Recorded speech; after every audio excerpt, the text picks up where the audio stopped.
Qu'appelle-t-on effet tunnel? En développement, on appelle effet tunnel une période durant laquelle le client, le donneur d'ordre ou l'émetteur des spécifications reste aveugle quant à la progression du projet et ou du développement.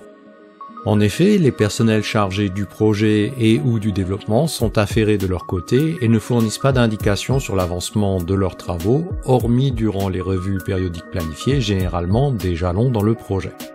Si ces revues sont relativement espacées dans le temps, le client ou le donneur d'ordre reste dans l'ignorance relativement longtemps et ne découvre l'avancée des travaux qu'à la sortie du tunnel. Empruntant à la métaphore du tunnel, on reste dans l'obscurité jusqu'à la sortie du tunnel où généralement il y a un éblouissement.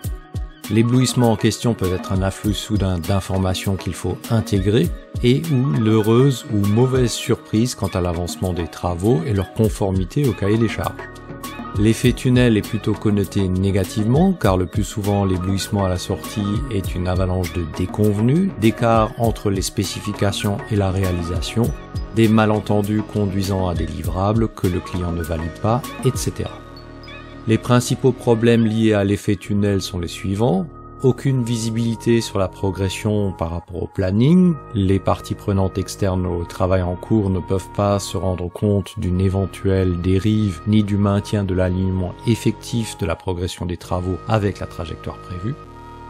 L'absence de visibilité ne permet pas d'être alerté précocement en cas de dérive et donc de manager les retards sur l'ensemble du projet ou de mettre en place des contre-mesures pour rattraper les dérives ou limiter leurs effets.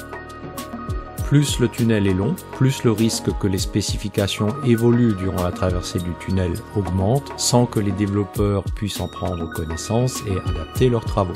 Il est difficile de gérer dynamiquement les affectations des tâches et les ressources, entre autres. Un autre risque induit par l'effet tunnel réside dans le désintérêt des sponsors ou des parties prenantes durant la période d'invisibilité. Le manque de visibilité sur une trop longue période tue l'intérêt d'un projet auprès des sponsors, éventuellement mobilisés sur un autre. Il peut en aller de même pour les acteurs du projet qui, en attendant leur tour de contribuer ou en attendant un livrable, se lassent et se désintéressent. Au pire, cela peut arriver aux clients, aux commanditaires, qui oublient ou se désintéressent d'un projet qu'ils ont initié du fait de la longue période sans visibilité ni nouvelles.